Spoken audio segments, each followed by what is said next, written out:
हमारे पृथ्वी पर ऐसी बहुत सारी जगह है जो रहस्य से घिरी हुई है और इन रहस्यों का आज तक कोई भी पर्दाफाश नहीं कर सका है या फिर कुदरत मानो यह पर्दा फाश करने को नहीं देती है। ऐसा क्यों है? बहुत सारी जगह ऐसी भारत में है। भारत यानी कि साधु संतों का देश है। यहाँ पे अध्यात्म पर बहुत ज़्यादा भरोसा किया जाता है।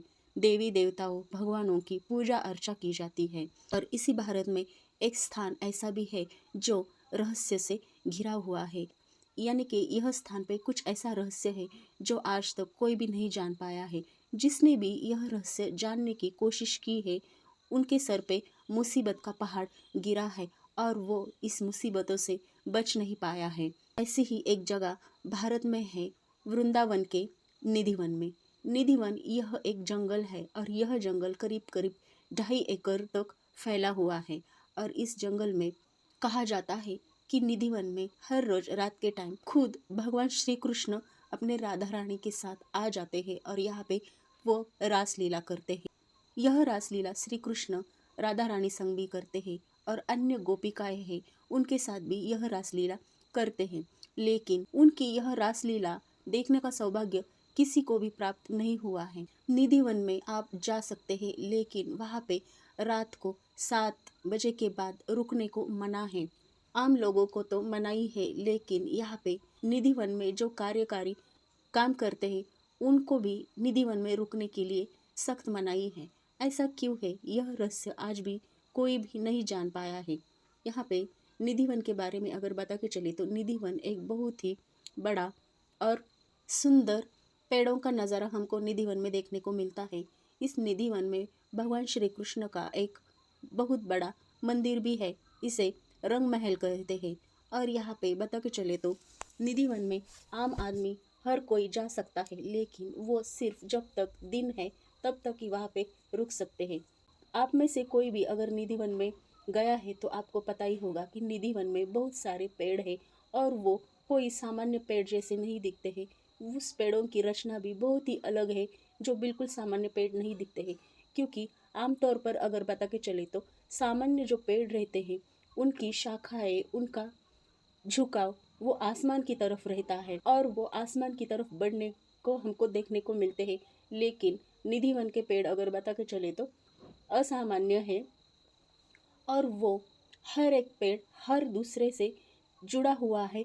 हर एक पेड़ हर दूसरे में उलझा हुआ है। कहने को तो और देखने को तो यह सारे पेड़ अलग अलग दिखाई देते हैं लेकिन वो अलग अलग नहीं है क्योंकि उनकी शाखाएं अन्य पेड़ों से जुड़ी हुई है और उलझी है कि मानो वो पेड़ एक दूसरे को आलिंगन दे रहे हैं और अपने प्यार की परिभाषा भी समझा रहे हैं। इन पेड़ को देखकर कुछ ऐसा ही ख्याल दिल में आता है क्योंकि इन सारे पेड़ तो एक दूसरे से जुड़े हुए हैं, एक दूसरे के साथ उलझे हुए हैं। लेकिन सबसे हैरतअंगेज वाली यह भी बात है कि यह सारे पेड़ का झुकाव जमीन की तरफ है।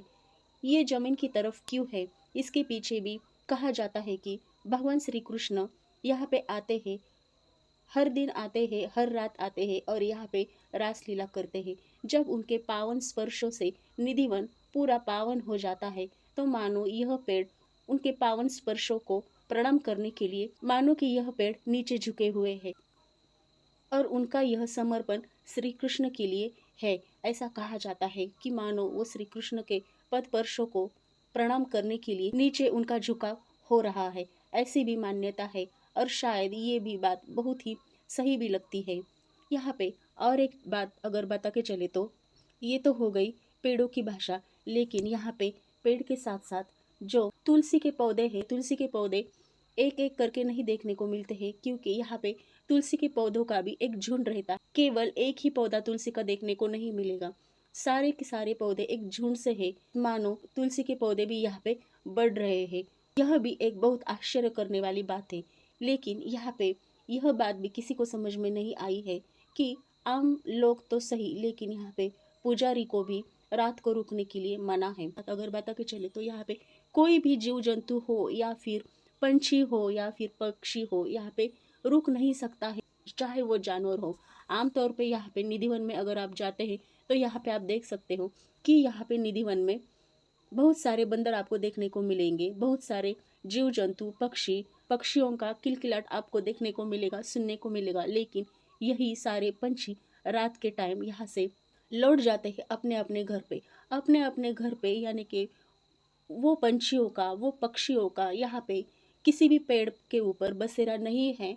वो पूरा निधिवन छोड़ के दूर चले जाते हैं जहाँ पे उनको सुरक्षित लगे। वैसे तो निधिवन भी बहुत ही सुरक्षित है, लेकिन यह रहस्य कोई भी नहीं जान पाया है कि यहाँ पे शाम के टाइम सारे पक्षी, सारे जानवर यहाँ से दूर चले जाते हैं, मानो कि वो ये सब बातें जानते होंगे। और इसके कारण ही उनको भी ऐसा लगता होगा कि भगवान श्री कृष्ण अभी यहाँ पे निधिवन में पधारने वाले हैं, उनको कोई भी तरह की असुविधा ना हो, इसलिए यहाँ पे सारे जानवर और पक्षी अपने आप ही यहाँ से निधिवन छोड़ के कहीं दूसरी ओर चले जाते हैं। लेकिन दूसरी ही सुबह वो सारे पक्षी फिर से निधिवन में आ जाते हैं। यह भी बहुत ही हैरत अंगेज करने वाली बात है। निधिवन का यह रहस्य खोजने के लिए भारत के बहुत साइंटिस्ट ने यहाँ पे रिसर्च करने का प्रयास किया, लेकिन उनके सारे रिसर्च निधिवन के सामने फेल हुए हैं और उनके हाथ कुछ भी नहीं लगा है।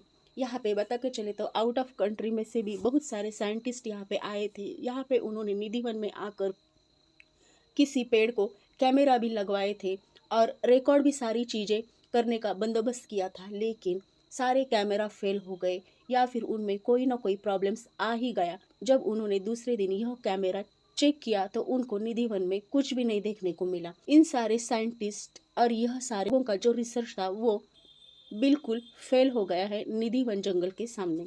यहाँ पे और एक कहने वाली बात है, मान्यता है और कहानी भी बहुत सारी ऐसी है कि निधिवन में किसी एक बंदे ने रुकने का प्रयास किया था और वो सबसे चुपके यहाँ पे रुका था, लेकिन यहाँ पे रुकने के बाद न जाने उसको ऐसा निधिवन में क्या दिखाई दिया कि दूसरे ही दिन वो ना तो किसी के साथ बोलने के काबिल रहा या फिर ना कि किसी की बात सुनने के काबिल रहा। वो अपने ही आप में कुछ ना कुछ बड़बड़ा रहा था कि मानो जैसे कि वो पागल हो गया हो, या फिर उसकी भाषा जो है वो जो कुछ भी बोल रहा है वो दूसरे लोगों को बिल्कुल समझ में नहीं आता था। ऐसी स्थिति वो उस बंदे की हो गई थी। और ऐसी बहुत सारी कहानियाँ भी है, जिन जिन लोगों ने यहाँ पे रुकने का प्रयास किया उनके साथ कोई ना कोई मुसीबत आ गिरी है और कयामत भी उनके सिर पर यहाँ पे आ गिरी थी। निधिवन में जो कुछ भी रुका उसका मरना तो तय ही है। ऐसा क्यों है, यही बात अब तक किसी के भी समझ में नहीं आई है। और यहाँ पे शाम की 7 बजे की आरती होने के बाद पुजारी श्री कृष्ण जी का जो महल है, रंग महल, चंदन का जो पलंग है वो बिछाते हैं, उसमें साफ सुथरा कपड़ा सफ़ेद रंग का वो वहाँ पे डालते हैं। तकिया बेडशीट सारी चीज़ों का इंतज़ाम रहता है। इसके साथ साथ पलंग के पास ही एक टेबल पर फलाहार रहता है, कुछ मिठाइयाँ भी रहती है, पानी भी रहता है, दूध से भरा हुआ गिलास भी रहता है और इसके साथ साथ पान का बीड़ा भी रहता है। इसके साथ साथ दातुन भी रहता है श्री कृष्ण जी के लिए। और यहाँ पे हैरत अंगेज करने वाली यह भी बात है, जब पुजारी यह सारी सामग्री रंग महल में रख कर जाते हैं तो रात के करीब करीब 8 बजे के अंदर वो रंग महल का दरवाजा भी लॉक कर देते हैं। और यहाँ पे एक नहीं दो नहीं 7 ताले लगवाए दिए जाते हैं। और यहाँ पे जो पुजारी है वह भी अपने घर को चले जाते हैं। यानी कि कहने का यही मतलब है कि रात के टाइम निधिवन में कोई भी नहीं रुकता है या फिर इजाज़त ही नहीं है किसी को यहाँ पे रुकने के लिए। और अगर दूसरे दिन जब पुजारी रंग महल का ताला खोल के जब अंदर प्रवेश करते हैं तो उनको हर रोज यही देखने को मिलता है कि मानो पलंग पे कोई आया था और के ऊपर के जो कपड़े रहते वो इधर उधर बिखेरे हुए रहते हैं। फलाहार भी किसी ने तो किया हुआ रहता है, मिठाइयाँ रहती है वो भी खाई हुई रहती है, दूध का भी गिलास खाली हुआ रहता है। तो यहाँ पे रात के टाइम यहाँ पे रुकने के लिए किसी को भी इजाज़त नहीं है, तो यहाँ पे कौन आ सकता है? यह भी बड़ी ही सोचने वाली बात है। उतना कुछ सोचने की यहाँ पे जरूरत भी नहीं है। अगर वैसे देखा जाए तो भगवान श्री कृष्ण, उनकी लीला तो अपरंपार है और मान्यता भी यही है कि श्री कृष्ण खुद यहाँ पे आ जाते हैं और अपने सखियों से दिए वचन को वो हर दिन निभाते हैं, हर रात निभाते हैं। कहने वाली यह भी मान्यता है कि निधिवन में जो कुंड है जल से भरा हुआ वो श्री कृष्ण ने अपनी बांसुरी से तैयार किया था और इसकी एक कहानी भी है। गोपिकाओं को जब प्यास लगी थी तो श्री कृष्ण ने अपने बांसुरी से यहाँ पे जमीन खोदी थी और पानी निकाला था। तो यह जो कुंड है वो गोपिकाओं की प्यास बुझाने के लिए भगवान श्री कृष्ण जी ने तैयार किया था।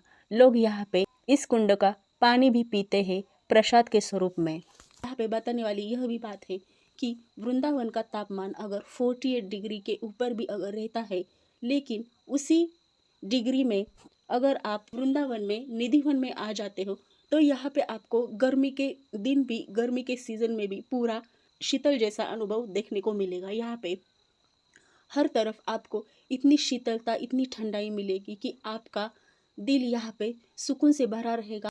शांत सुकून भरा जो वातावरण है वो आपके दिल को छू लेगा। यहाँ पे आपको बहुत प्रसन्न और बहुत ही शांत वातावरण मिलेगा कि मानो यहाँ पे आपके साथ श्री कृष्ण भी है और वो वहाँ पे विराजमान है। यह एहसास जो है ये आपको निधि वन में देखने को मिल जाएगा। उनका यह नाम ही है कि निधि, यानी कि जो सोचा हुआ, जो दिया हुआ खजीना है वो सारा यहाँ पे मौजूद है। भगवान के होने का सबूत यहाँ पे अगर आप देखेंगे तो निधि वन में देखने को आपको मिलेगा। निधि वन के बारे में अगर बता के चले तो भगवान श्री कृष्ण की जो रास लीला है वो अन्य कोई भी देख तो नहीं सकता है, लेकिन निधि वन के आसपास में जो भी बिल्डिंग्स है, जो भी घर है, यहाँ के लोग भी रात के टाइम अपनी खिड़कियाँ और अपने दरवाजे अगर वो निधि वन के सामने हो तो वो बंद कर देते हैं। खिड़कियों के पर्दे गिराते हैं, खिड़कियाँ भी पूरी तरह से लॉक करते हैं। कोई भी यहाँ पे भूल कर भी बाहर से अपने घर में से निधि वन को देख नहीं सकता है और उनको यह भी इजाज़त नहीं है। तो यह तो श्री कृष्ण की लीला है और यह लीला आज तक कोई भी नहीं समझ पाया है। कभी निधि वन को अगर जाने का मौका मिले तो आपका क्या एहसास वहाँ पे होगा या फिर आपको कैसा लगेगा, यह आप मुझे कमेंट करके बता सकते हैं।